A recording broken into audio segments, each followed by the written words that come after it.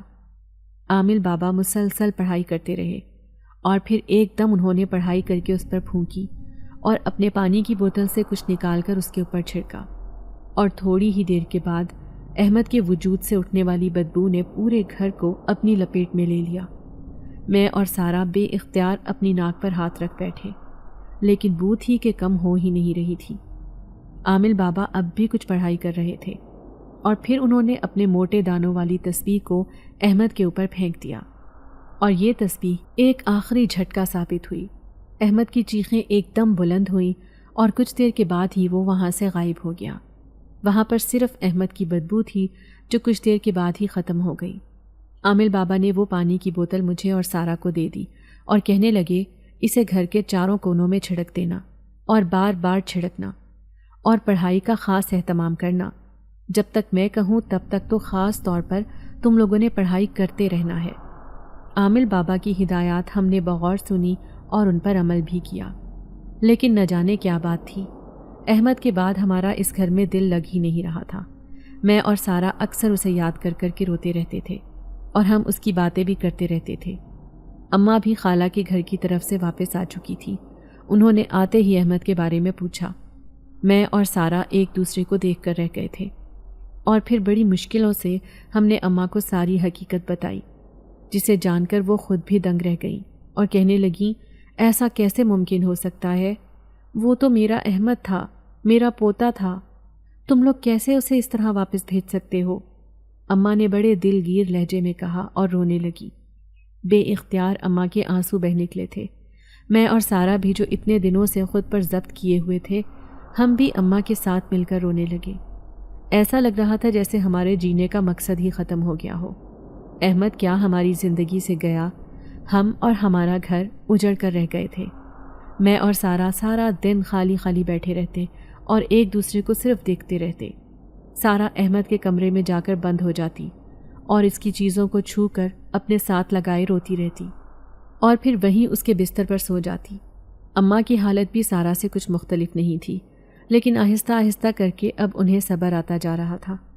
اب ان دونوں کی حالت میں کچھ بہتری آ رہی تھی۔ میں تو چونکہ دفتر چلا جاتا تھا، اس لیے میرا حال تھوڑا مختلف تھا، لیکن وہ دونوں گھر پر ہوتی تھی اور ہر وقت کا احمد کا ساتھ تھا۔ احمد کے جانے کے بعد کافی مہینے لگ گئے تھے ہم لوگوں کو سنبھلنے میں، لیکن پھر ایک دن اماں کہنے لگی کہ تم یہ گھر بیچ دو، اب میرا یہاں پر دل نہیں لگتا، کسی اور علاقے میں کسی اچھی جگہ پر گھر لینا، میں اب یہاں پر نہیں رہنا چاہتی، مجھے بار بار احمد کی یاد آتی ہے اور اس کی یادیں ادھر ادھر بکھری دکھائی دیتی ہیں۔ اماں نے بڑے ٹوٹے ہوئے لہجے میں یہ کہا کہ میرا دل کٹ کر رہ گیا، اور پھر میں نے آنن فانن ہی وہ گھر بیچ دیا، کیونکہ سارا بھی اماں کی ہم نوا تھی، اسے بھی یہ خالی گھر کاٹ کھانے کو دوڑتا تھا۔ ہم وہاں سے شفٹ ہو گئے اور ایک دن ایک نئے گھر میں آ گئے۔ یہاں پر آنے کے بعد ہماری زندگی پہلے سے کچھ بہتر ہو گئی تھی۔ اماں اور سارا کا بھی دل لگ گیا تھا، اور کافی دن تک تو وہ گھر کو بنانے سنوارنے میں ہی لگی رہی، لیکن احمد کا خیال کبھی کبھی آ جاتا تھا تو وہ دونوں رونے بیٹھ جاتی تھی۔ احمد کو تو سارا نے 2-3 بار خواب میں بھی دیکھا تھا، لیکن میں اسے سمجھاتا کہ وہ ایک شیطانی طاقت تھی جو ختم ہو گئی، اب تم اس بات کو بھلا دو۔ اگر وہ ایک جن زیادہ ہوتا تو میں اسے کبھی نہ جانے دیتا، لیکن اب یہ ممکن نہیں ہو سکتا، اس لیے اپنے دل سے یہ خیال نکال دو۔ سارا ماں تھی، اس نے راتوں کو اٹھ اٹھ کر اسے پالا تھا۔ کبھی کبھار وہ بہت زیادہ جذباتی ہو جاتی اور گھنٹوں بیٹھ کر روتی رہتی، لیکن اب صورتحال کافی مختلف ہو گئی تھی۔ یہ واقعہ ہماری زندگی کا ایک ایسا ناسور بن چکا تھا جو مرتے دم تک شاید ہی ہم سے جدا ہوتا۔ احمد ہمارے دل کا ایک ایسا زخم بن گیا تھا جس میں سے ہر وقت خون رستا رہتا تھا۔ میں اور سارا، ہم دونوں نے اپنی پیاسی ممتا کی تسکین اس کے اندر کی تھی، ہم نے اسے اپنی مامتا اور محبت لوٹائی تھی، لیکن جوان ہونے پر وہ ہم سے جدا ہو گیا۔ یہ بات برداشت کرنے میں ہمیں بہت وقت لگ گیا تھا، اور اس واقعے نے ہمیں بوڑھا کر کے رکھ دیا۔ آج بھی جب میں اس لمحے کو سوچتا ہوں جب میں نے احمد کو اس درخت کے نیچے بیٹھے دیکھا تھا تو میرا دل کانپ اٹھتا ہے اور بے اختیار میں قرآنی آیات پڑھنے لگتا ہوں۔ عامر بابا کی پڑھائی کو میں نے اپنا معمول بنا رکھا تھا، اس کے بعد دوبارہ کبھی نہیں چھوڑا۔ وہ پڑھائی میں اب بھی اسی طرح ہی کرتا ہوں، کیونکہ نہ جانے کیوں کہیں نہ کہیں مجھے اس بات کا ڈر ہے کہ اگر احمد دوبارہ آ گیا تو پھر کیا ہوگا۔ اگر میرا یہ ڈر مجسم حقیقت بن گیا تو پھر کیا ہوگا۔ اسی لیے میں نے وہ بچا ہوا پانی بھی اپنے پاس محفوظ رکھا ہے اور اسی طرح اس پڑھائی کو کرتا رہتا ہوں۔ لیکن شاید کیا پتہ یہ ڈر صرف میرا ڈر ہی ہو، اس میں کبھی کوئی حقیقت نہ ہو۔ اگر آپ کو آج کی ہماری کہانی پسند آئی ہے تو اسے لائک کیجیے اور اپنے پیاروں کے ساتھ شیئر کیجیے، اور ہاں، اگر آپ نے ابھی تک ہمارا چینل سبسکرائب نہیں کیا تو ضرور کیجیے۔ ملتے ہیں کل ایک نئی اور دلچسپ کہانی کے ساتھ، تب تک کے لیے اللہ حافظ۔